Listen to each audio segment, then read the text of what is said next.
Hello दोस्तों, कैसे हैं। तो चलिए शुरू करते हैं आज का क्लास।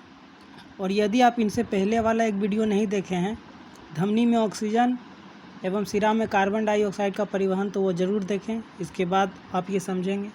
आज का जो क्लास है वो सिर्फ डिस्कशन का क्लास होगा, ठीक है। सिर्फ आपको डायग्राम से समझना है और बात बाकी कुछ नहीं है इसमें। देखिए, हम जानते हैं कि हमारे शरीर से कार्बन डाइऑक्साइड युक्त रक्त सिरा के माध्यम से फिर महाशिरा में जाती है। सिरा के माध्यम से महाशिरा में जाती है। महाशिरा को ही बोला जाता है वेना कावा, ठीक है। महाशिरा में जाती है और हमारे हृदय के हमारे हृदय के दाएं आलिंद में, यानी कि राइट एट्रियम, दायां आलिंद को बोला जाता है राइट एट्रियम में आकर पहुंचती है कार्बन डाइऑक्साइड युक्त रक्त, ठीक है। और इसमें एक वाल्व होता है, इसको बोलते हैं ट्राइकस्पिड वाल्व। कौन सा वाल्व बोलते हैं? Tricuspid valve. ये वाल्व इसको दायां नीले, यानी कि राइट वेंट्रिकल, दायां नीले को क्या बोलते हैं? राइट वेंट्रिकल, दायां नीले में आकर खुलती है। ये वाल्व इस तरह है ना, इसको बोलते हैं ट्राइकस्पिड वाल्व। ये इस प्रकार खुलेगी और ये दायां नीले में आकर कार्बन डाइऑक्साइड युक्त रक्त जो होता है वो दायां नीले में पहुंच जाता है, ठीक है। और उसके बाद फुफ्फुस धमनी के माध्यम से, यानी कि जिसको बोलते हैं पल्मोनरी आर्टरी, क्या बोलते हैं? फुफ्फुस धमनी के माध्यम से यह फेफड़ों में चली जाती है। कार्बन डाइऑक्साइड युक्त रक्त फेफड़ों में चली जाती है और फेफड़ों के द्वारा हम उसे बाहर कर देते हैं, ठीक है। और इसके विपरीत जो फेफड़ों से ऑक्सीजन युक्त जो रक्त होता है, ऑक्सीजन युक्त जो रुधिर होता है, वह हमारे फुफ्फुस सिरा, जिसको बोलते हैं पल्मोनरी वेन्स, फुफ्फुस सिरा के माध्यम से बाएं आलिंद, यानी कि लेफ़्ट एट्रियम में आकर पहुंचती है, ठीक है। लेफ़्ट एट्रियम में आकर पहुंचती है ऑक्सीजन युक्त रक्त। और इसमें भी एक वाल्व होता है जिसको कहते हैं बायोकस्पिड वाल्व। क्या कहते हैं? बायोकस्पिड वाल्व। यह जो होता है वह बाएं नीले में आकर खुलता है। कहाँ पर खुलता है? बाएं नीले में आकर खुलता है और बाएं नीले से वह चला जाता महाधमनी, जिसको बोलते हैं आयोटा। महाधमनी में जाकर यह हमारे संपूर्ण शरीर को ऑक्सीजन युक्त रक्त प्रवाहित कराता है, ठीक है। तो बहुत ही आसान है, आपको सिर्फ समझना है। देखिए, यहाँ पर एक वाल्व होता है जिसको बोलते हैं ट्राइकस्पिड वाल्व।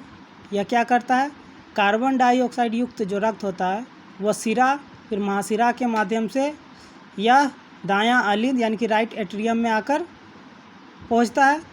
और इसी ट्राइकस्पिड वाल्व की मदद से यह दायां नीले में, यानी कि राइट वेंट्रिकल में आकर पहुंचती है कार्बन डाइऑक्साइड युक्त रक्त। और फिर यह फुफ्फुस धमनी के माध्यम से, यानी कि पल्मोनरी आर्टरी के माध्यम से यह हमारे फेफड़ों में चली जाती है और फेफड़ों से कार्बन डाइऑक्साइड युक्त रक्त को बाहर कर देते हैं।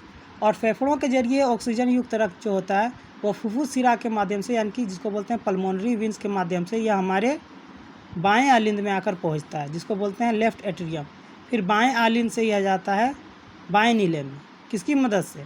बाइकस्पिड वाल्व की मदद से, ठीक है। बाएं नीले में आता है, फिर बाएं नीले से यह चला जाता है महाधमनी में, जिसको बोलते हैं आयोटा। फिर महाधमनी से होते हुए धमनी, उसके बाद धमनी से यह पूरे शरीर को ऑक्सीजन युक्त रक्त प्रोवाइड कराता है, ठीक है। तो यहाँ तक आप समझ गए होंगे। अब देखिए, यह जो हमारा यहाँ पर दो महाशिरा होता है, महाशिरा को ही बोला जाता है वेना कावा। क्या बोला जाता है? महाशिरा को क्या बोला जाता है? Vena cava. तो यहाँ पर दो महाशिरा होता है। एक होता है सुपीरियर वेना कावा, इसको बोलते हैं सुपीरियर वेना कावा, ठीक है।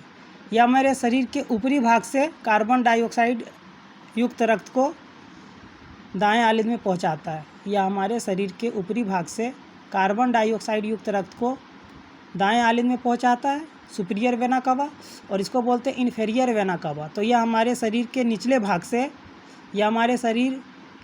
भाग से कार्बन डाइऑक्साइड युक्त रक्त को दाएं आलिंद में पहुंचाता है। कौन सा? इन्फीरियर वेना कावा, ठीक है। यहाँ तक आप समझ पाए होंगे।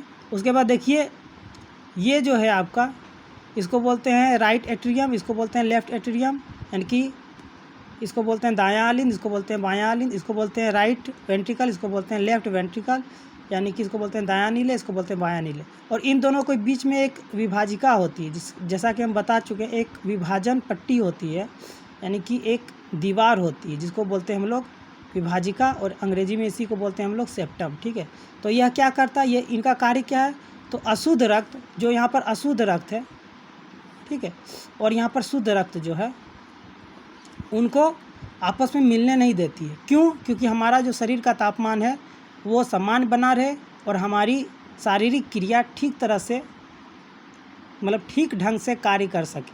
हम जितना भी कार्य करते हैं, ठीक है, वो ठीक तरह से काम कर सके।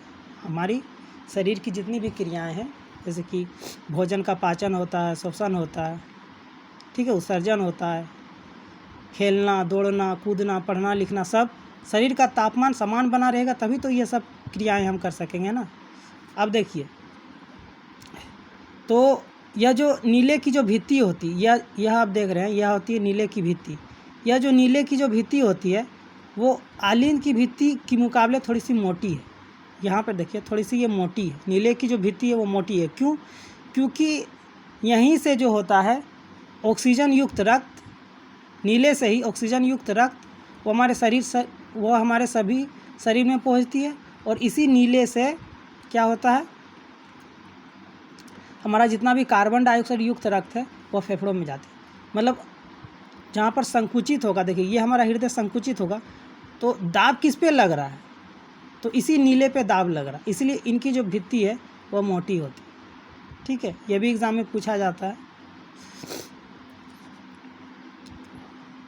और एक चीज़ आपसे क्वेश्चन में ये भी पूछ सकता है कि शरीर की सबसे बड़ी धमनी को क्या कहते हैं, तो उसको कहते हैं महाधमनी। क्या कहते हैं? शरीर की सबसे बड़ी धमनी महाधमनी, और शरीर की सबसे बड़ी धमनी महाधमनी होता है, और शरीर की सबसे बड़ी सिरा को क्या कहते हैं, महाशिरा कहते हैं। ठीक है, शरीर की सबसे बड़ी धमनी को बोलते हैं महाधमनी, और शरीर की सबसे बड़ी सिरा को बोलते हैं महाशिरा। ठीक है, आशा करते हैं आप समझ पाए होंगे। आज के लिए इतना ही रखते हैं, धन्यवाद।